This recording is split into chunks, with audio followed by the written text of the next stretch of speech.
우리가 차를 타고 목적지를 가게 될 때 지도가 필요합니다. 요즘에 지도가 아니라 내비게이션만 있으면 됩니다. 얼마나 참 뭐라 그럴까요? 기계가 좋은지 남자 목소리, 여자 목소리, 목적지를 찍으면 세 개 중에 어느 길로 가실래요? 웬만하면 정확하게 그 내비게이션이 우리의 목적지를 인도합니다. 그런데 이 내비게이션이 초창기에 나왔을 때 이게 제가 미국에 있었을 때 사용했는데요, 분명히 추선은 그대로 찍었는데 벌판으로 간 적이 있습니다.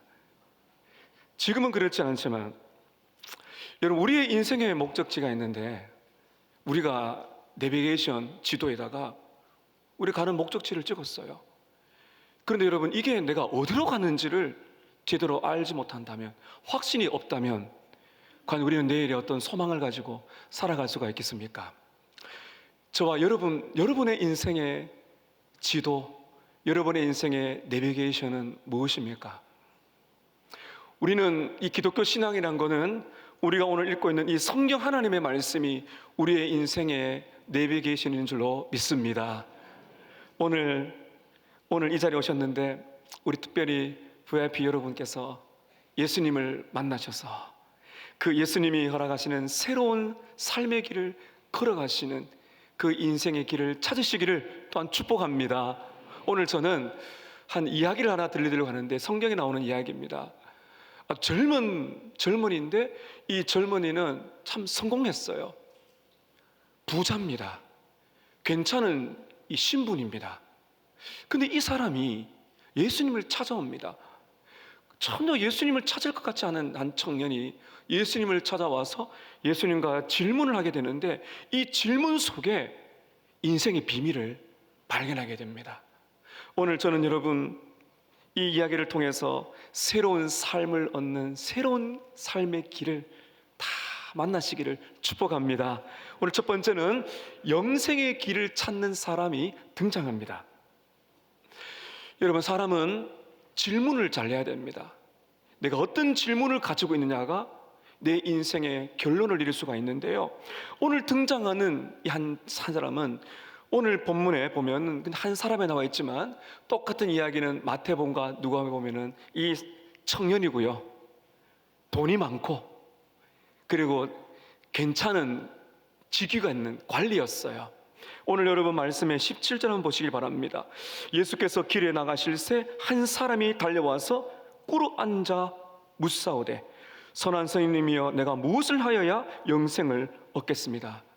여러분이 누구에게 무릎을 꿇어 보셨어요? 이 청년은 지금 굉장히 다급합니다. 예수님이 지금 길을 이렇게 걸어가시는데 그 예수님의 주위에는 사람들이 많아요. 여러분, 사람들의 눈에도 그렇지 괜찮은 이 청년, 남들이 볼 때 성공한 청년인데요, 이 청년이 예수님을 찾아오기 위해서 사람들을 비집고 들어와서 무릎을 딱 꿇었어요. 그런 예수님께 질문을 합니다. 선생님, 내가 무엇을 해야 영생을 얻겠습니까? 부자 청년이고 부자고 젊었고 명예도 있고 직분도 아주 높은 고위직입니다. 근데 그가 무엇이 필요해서 예수님을 찾아와 무릎을 꿇었을까요? 그 사람, 이 청년의 마음속에는 말할 수 없는 공허함, 뭔가 근심, 설명할 수 없는 불안이 이 청년 안에 있었던 것입니다. 그리고는 예수님께 묻죠. 선한 선생님, 제가 어떻게 하면 영생을 얻겠습니까? 여러분, 요즘 청년들이요, 돈 많죠, 연봉이 많죠, 건강하죠, 그리고 괜찮은 직업이 있으면은 여러분 어떤 질문을 가지고 살아갈까요? 야, 내가 이 돈을 어디에 투자해가지고 살지? 어떤 집을 가지지? 어떤 차로 바꿀까? 좀 괜찮은 청년이라면 좀 저축도 하면서 그렇게 살아갈 겁니다. 그런데 오늘 여러분, 예수님을 찾아온 청년이 좀 이상해요. 무릎을 딱 꿇더니 예수님, 어떻게 해야 내가 영생을 얻겠습니까? 분명히 남 부러울 것 없는 명예와 돈과 직위가 있었지만은 이상하게 이 청년의 마음속에는 뭔가 빠졌어요. 공허해요. 그게 무엇인가 하면은 죽음의 문제였습니다. 아마도 성경에 나와 있지 않지만은 갑작스럽게 부모님이 세상을 떠났든지 친구가 죽었든지 이렇게 괜찮은 모든 것을 가진 청년이 영생, 이 당시에 유대인이기 때문에 영생이라는 이 주제가 좀 초미의 관심사였습니다. 그래서 여러분, 이 청년은 예수님을 찾아와 영생의 문제를 물었습니다. 어떻게 하면 내가 영생을 얻겠습니까? 이게 무엇인가 하면요, 이렇습니다. 예수님, 뭐든 말씀하세요. 제가 하겠습니다. 영생만 주어진다면 제가 예수님이 시키는 대로 하겠습니다. 이렇게 말한 것입니다. 여러분, 이 청년이 삶의 문제로 고민하고 있습니다. 내 삶이 어떻게 될 것인가? 참 젊은 사람이었지만은 죽음 이후의 문제를 생각하는 정말 괜찮은 젊은이였습니다. 여러분, 저와 여러분에게도 인생에 질문이 많습니다. 우리 아이들, 자녀들 앞으로 어떻게 될까? 그리고 우리의 가정의 이 돈, 경제적인 문제는 어떻게 될까? 결혼은 어떻게 될까? 회사나 사업도 참 잘 될까? 내 건강은 어떨까? 이번에 올해 내 건강검진을 하면 혹시 암이 생기지 않을까? 우리 인생에 많은 질문을 가지게 됩니다. 여러분, 이 질문들도 우리에게는 해답이 필요합니다. 그런데 오늘 저와 여러분에게 있어서 제일 중요한 질문은 오늘 이 청년이 하고 있는 거예요. 어떻게 하면, 따라하실까요? 어떻게 하면 영생을 얻겠습니까? 무슨 말인가 하면 여러분, 이 세상의 삶이 끝이 아니라는 것입니다. 오늘 우리들은 노후 준비를 잘 하셔야 됩니다. 여러분, 노후 준비를 잘 하셔야 돼요. 지혜롭게 준비하셔야 됩니다. 그런데 여러분, 노후 준비도 중요하지만 사후 준비가 더 중요해요. 이것을 모르며 사람들이 살아가는 겁니다. 오늘 이 청년은 사후의 문제를 두고 예수님께 나와 영생을 얻고 싶어요. 내가 어떻게 살면 될까요? 예수님께 물었던 아주 지혜로운 청년입니다. 여러분, 또한 이 청년은요, 정말 열심히 살았어요. 착하게 살았습니다. 열정적으로 살았습니다. 그래서 예수님께 이렇게 말하지 않습니까? 선한 선생님, 제가 무엇을 해야, 어떻게 살아야 영생을 얻겠습니까? 라고 물었습니다. 예수님께서 이 청년을 보시고는 영생을 얻는 방법을 이렇게 말씀해 주십니다. 여러분, 오늘 말씀 19절인데 우리 19절 함께 읽겠습니다. 시작. 내가 계명을 안 하니 살인하지 말라, 간음하지 말라, 도둑질하지 말라, 거짓 증언하지 말라, 빼앗지 말라, 내 부모를 공경하라 하였느니라.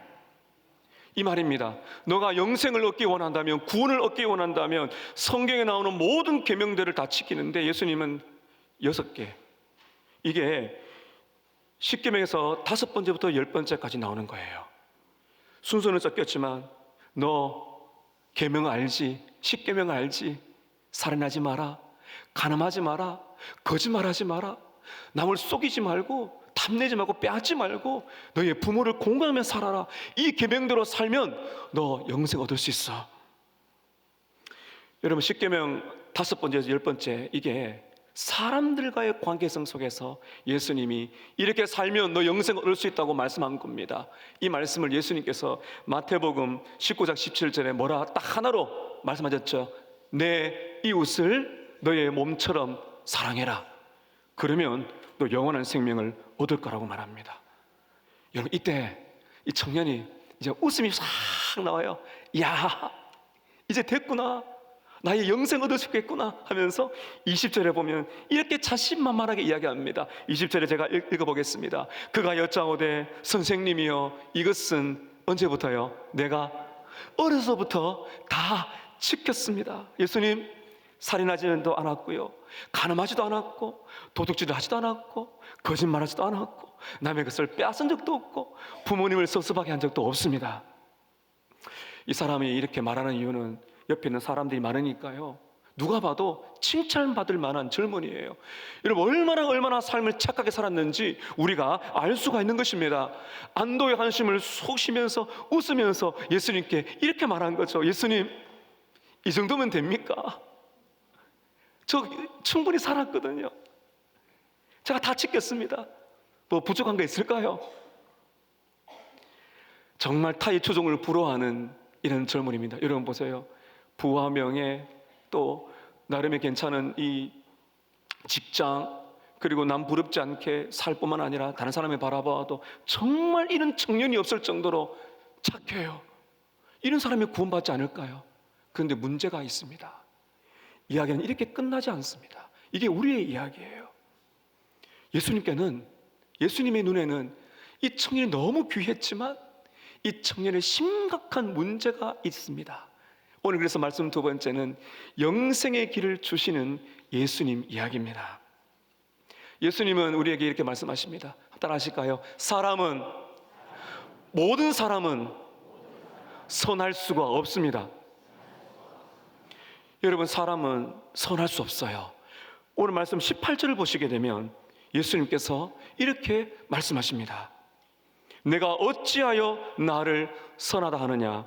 하나님 한 분 외에는 선한 사람이 있습니까? 없습니까? 없습니다. 하나님, 세상을 창조하시고 거룩하신 하나님 한 분 외에는 선한 사람이 없다는 겁니다. 이상하지 않습니까? 오늘 이 청년은 어릴 때부터 다 지켰다는데요. 누가 봐도 완벽할 만큼 착한 청년인데 예수님은 하나님 한 분 외에는 선한 사람이 없어. 충격적인 말입니다. 왜 그랬을까요? 이 말씀에는 두 가지 이유가 있기 때문입니다. 첫 번째 무엇인가 하면요, 이 세상에서 하나님의 말씀을 완벽하게 100% 지킬 수 있는 사람은 없다는 겁니다. 만약에 저와 여러분이 영생을 얻을 수 있다면, 구원을 얻을 수 있는 그 방법 중에서 성경 말씀을 하나님 보시기에 완벽하게 조금도 흠이 없이 지킬 수 있다면 우리는 구원받을 수 있어요. 영생 얻을 수 있습니다. 그런데 그런 사람은 없습니다. 다 동의하실 거예요. 또 중요한 것이 있습니다. 하나님의 눈에는요, 겉으로 드러나는 것도 중요하지만 정말 더 중요한 건 그 사람 안에 있는 마음입니다. 산상수훈에 예수님이 뭐라 그랬습니까? 남자들에게 음란한 음욕을 품고 여자를 쳐다보면 이미 간음했다 그럽니다. 여러분, 이 땅에서 간음한 사람, 감 안 하는 사람 있을까요? 예수님이 말씀하셨습니다. 너희가 어떤 사람을 해코자 하고 죽여서 살인한 것만 살인이 아니라 너의 마음속에 누군가를 미워하는 마음, 누군가의 마음에 상처를 주는 욕설만 했더라도 그것도 살인이다, 이렇게 말씀을 하신 것입니다. 하나님은 우리의 마음을 보세요. 여러분, 그래서 로마서 3장 10절에 보면 성경은 분명히 말합니다. 의인은 없나니 한 사람도 없다는 것입니다. 오늘 이 청년의 문제가 무엇인가 하면은 내가 열심히 선을 행함으로써 구원을 받을 수 있다고 생각한 겁니다. 이게 유대교, 율법주의라는 거죠. 자기 의에 빠져서 내가 열심히 살면은 내가 구원을 얻을 수 있다. 그렇게 산 이 청년입니다. 사랑하는 여러분, 오늘 이 청년은 예수님께 나와서 질문을 잘했습니다. 예수님, 어떻게 하면 내가 영생을 얻겠습니까? 제가 다 할게요. 그런데 예수님 뭐라 그러십니까? 도덕적인 삶으로는, 아무리 착하게 사는 것으로는 영생을 얻을 수가 없어.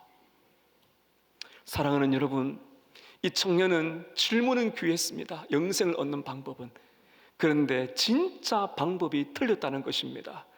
여러분, 절대로 우리의 행위와 노력으로는 구원을 받을 수가 없습니다. 그런데 참 안타깝게도 교회를 오래 다녀도 아직까지 헷갈리는 분이 계세요.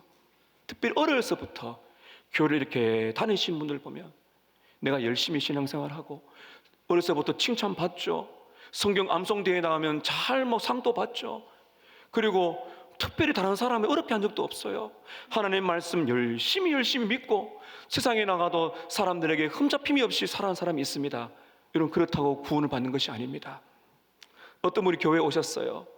예수를 믿으세요 하니까 그분이 그래요. 내가 나이가 많아가 이제까지 참 잘한 것도 없는데 그래도 내가 참 면목이 없지, 하나님께 잘 보여야 뭔가를 좀 해드려야 구원을 받을 수 있지 않겠습니까? 라고 말씀하신 분이 계십니다. 사랑하는 여러분, 우리가 얼마나 하나님 앞에 해드려야 우리가 구원을 받겠습니까? 그렇게 구원을 받는 것이 아니라는 것입니다. 여러분, 그렇다면은 예수님께서요, 이 청년에게 이런 계명을 살인하지 마라, 간음하지 마라, 부모를 공경해라, 거짓말하지 마라, 속이지 마라, 빼앗지 마라, 탐내지 마라, 이렇게 이 계명을 지키면 내가 영생을 얻을 수 있다고 말씀하신 이유가 뭘까요? 그 이유가 뭐겠습니까? 아, 나는 안 되는구나, 이거를 깨닫게 하기 위해서 예수님이 너 계명을 지키면 영생을 얻을 수가 있다고 말씀하신 겁니다. 이 청년이 자신만만하게 내가 다 지켰습니다라고 말하는 것이 아니라 이렇게 해야 되죠. 예수님, 제가 아무리 노력해도 100% 완벽하게 지킨 적이 없네요. 제가 하나님의 말씀을 어긴 죄인입니다. 이렇게 해야 되는데 이 청년은 이것을 몰랐던 것입니다. 사랑하는 여러분, 오늘 VIP 여러분, 우리 모두는 하나님 앞에서 죄인입니다. 하나님의 말씀대로 다 살 수가 없는 죄인입니다. 오늘 그것을 예수님이 말씀하고 계신 것입니다.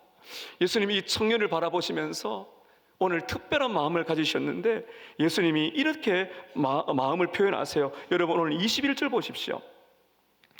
이 청년이 예수님, 제가 어렸을 때부터 계명을 다 지켰거든요 하니까 예수님이 21절에 보세요. 예수께서 그를 보시고 어떻게 하셨다고요? 사랑하셨어요. 이 예수님의 마음입니다. 이 사랑은요, 불쌍히 여기는 겁니다. 어려서부터 지금으로 말하면 교회에서 살았어요. 열심히 예배 드렸어요. 성경 말씀 너무 잘 알고 열심히 살았어요. 그런데 이 청년이 이렇게 살다가 가다 보면 영원한 생명이 아니라 영원한 멸망인 지옥으로 떨어질 것을 아셨기 때문에 예수님은 너무너무 마음이 아프셨던 것입니다. 이렇게 살아가면 안 된다는 거죠. 이 청년의 인생이 예수님 보기에 너무너무 안타까운 겁니다. 영원한 멸망이 아니라 영원한 생명을 얻기 위해서 이제 예수님이 이 청년에게 진짜 영생의 방법들을 자세하게 설명해 주고 계십니다. 사랑하는 여러분, 영생 누리시기를 축복합니다. 영생이 뭘까요, 여러분? 영생, 영원한 생명이란 거는 우리가 죽어서 영원히 사는 것도 영생이 맞습니다. 그런데 여러분, 요한복음 17장 3절에 보면 영생을 이렇게 말합니다. 저를 한번 따라 하실까요? 영생은 유일하신 참 하나님과 그가 보내신 예수 그리스도를 아는 것입니다. 여러분, 영원한 생명이란 건요, 여기서부터 시작되는 거예요.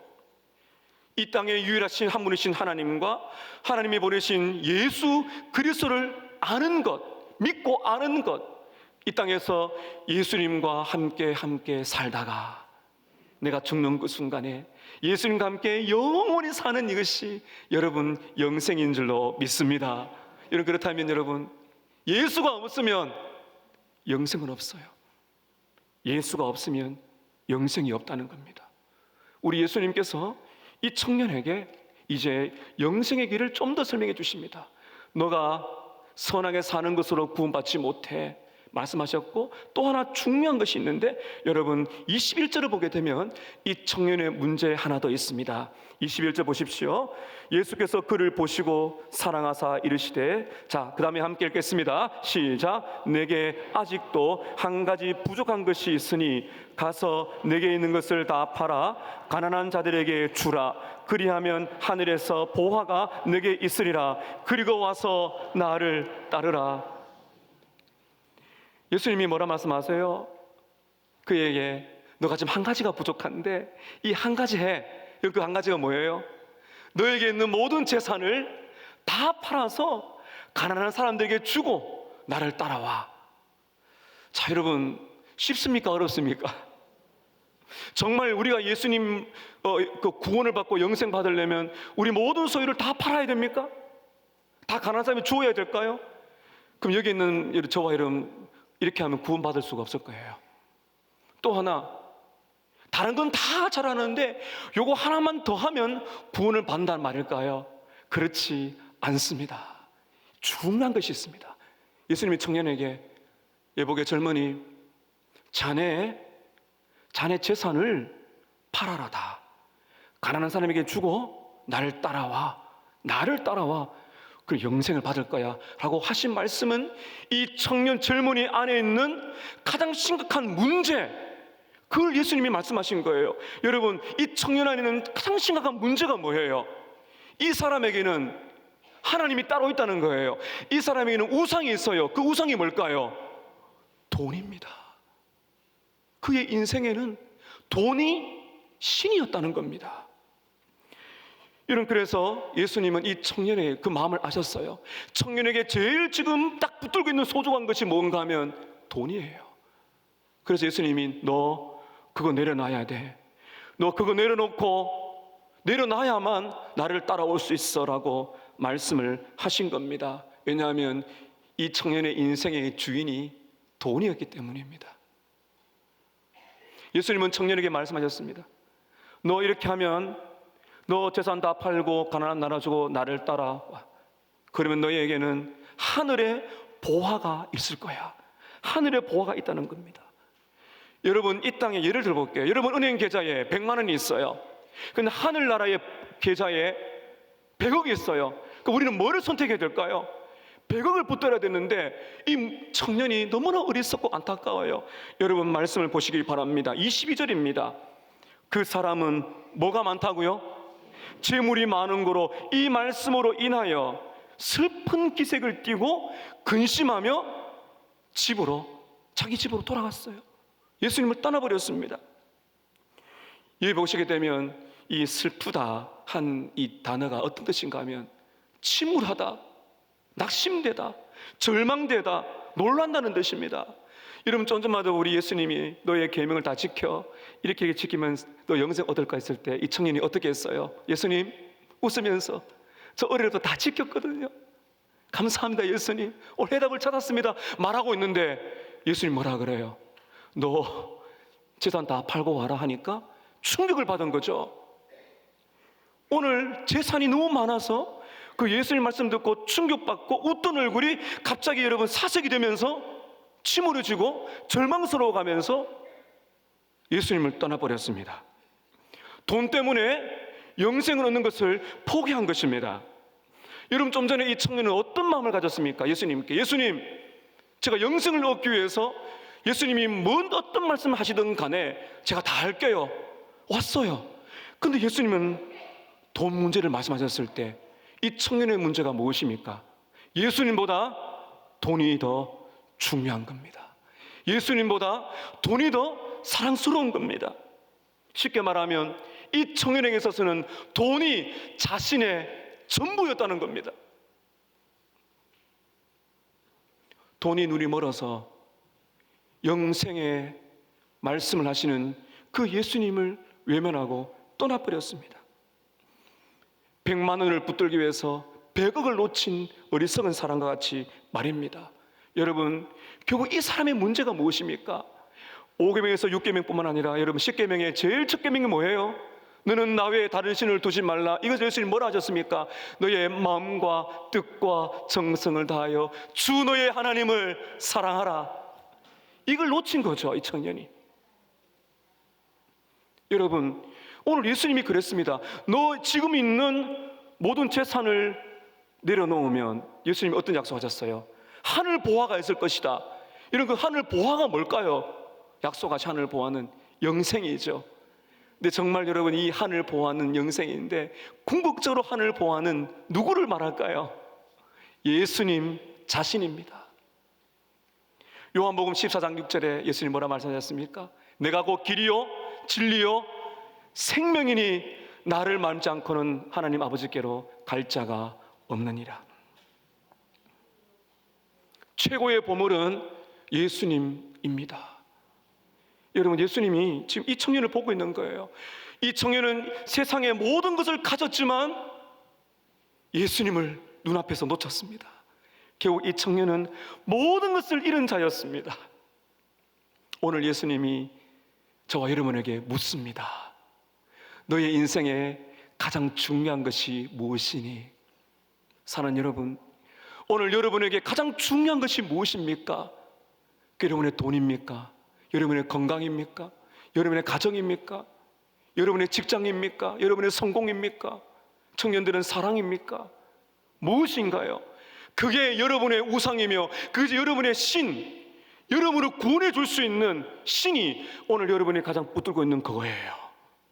오늘 예수님께서 이렇게 말씀하십니다. 얘야, 네가 그토록 붙들고 있는, 네가 그토록 소중히 여기는 그것, 돈, 너의 생명, 너의 건강, 너의 재산, 너의 가족, 너의 직장 명예, 근데 얘야 그것은 다 사라진단다. 그게 다 사라진다 할지라도 예수님, 내가 너와 함께 있다면 너는 행복할 수가 있겠니?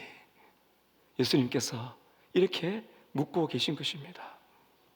사랑하는 여러분, 예수님께서 오늘 저와 여러분의 인생의 주인이 되지 않는다면, 예수님께서 이 세상에 내 인생의 가장 중요한 분이 되지 않는다면 우리는 영생을 얻지 못합니다. 우리 예수님 우리에게 이렇게 말씀하시는 겁니다. 가장 소중한 것을 내려놓고 가장 소중한 예수를 붙들라는 겁니다. 오늘 이 예수님을 만나시기를 축복합니다. 복음을 들어보세요. 여러분, 오늘 이 성경에 등장하는 예수님이 성경에 의하면 당시에 30대 청년이었습니다. 팀 켈러 목사님의 표현대로 하면 우리 예수님이 진짜 부자 청년이었어요. 예수님은 누구십니까? 예수님은 삼위일체 하나님, 영원 전부터 계신 하나님이십니다. 근데 그분이, 부유하신 그분이 우리를 구원하기 위하여 이 땅에 오셔서 가장 가난해지셨습니다. 그리고 그분께서 이 땅에 오셔서 모든 것을 내어주셨습니다. 심지어 십자가에서 못 박혀서 그분은 우리를 위해서 피와 물을 다 쏟으시면서 생명을 주셨습니다. 십자가에서 예수님은 우리를 구원하기 위해, 죄인을 구원하기 위하여 모든 것을 주셨습니다. 다 내려놓으셨습니다. 우리가 해야 될 일이 뭘까요? 우리가 어떻게 영생을 얻겠습니까? 더 선하게 살아서, 착하게 살아서 구원을 얻는 것도 아닙니다. 내가 원하는 것 붙들어서 구원을 얻는 것이 아니에요. 정말 여러분, 저와 여러분이 영생을 얻을 수 있는 유일한 길은 내 죄를 회개하고 예수님을 믿는 것입니다. 사랑하는 여러분, 우리는 조금도 선함이 없습니다. 내 스스로를 구원할 수 있는 능력이 우리에게 없습니다. 이렇게 살다가 우리는 영원한 멸망에 떨어지고 말 것입니다. 여러분, 이 시간까지 여러분의 인생, 여러분이 주인 되어 살아오셨습니까? 여러분이 무엇을 붙들며 살아오셨습니까? 그렇게 살아오셨다면 오늘 여러분 예수님 앞에서 회개하시기를 바랍니다. 그러면 예수님께서 그분의 보혈로 여러분의 모든 죄를 용서하실 것입니다. 사랑하는 여러분, 우리 예수님은 누구에게, 어떤 분으로 우리가 믿어야 됩니까? 예수님은 나의 죄를 대신하여 죽으신 나의 구주시고, 그리고 내가 내 인생이 아니라 내 모든 인생을 책임지시고 인도하시는 나의 주님, 주인이시며, 이 땅의 어떤 가치보다도 내 인생의 가장 소중한 나의 보물이라는 사실을 믿으시기를 축복합니다. 그렇게 될 때 오늘 우리 예수님 뭐라 말씀하십니까? 나를 따라와라, 나를 따라와라, 내가 너의 인생을 책임져 줄 것이라 하셨습니다. 사랑하는 여러분, 오늘 예수 그리스도께서 여러분의 죄를 대속해 죽으신 구주로, 여러분의 인생에 책임지시고 여러분의 삶을 주장하시는 주님으로, 여러분의 최고로 가장 귀한 분으로 믿어주시기를 축복합니다. 그분을 이렇게 영접하십시오. 그러면 하나님 여러분에게 영원한 생명을 주실 것입니다. 예수님과 함께 영원한 삶 살아가시기를 예수님 이름으로 축복합니다. 기도하겠습니다.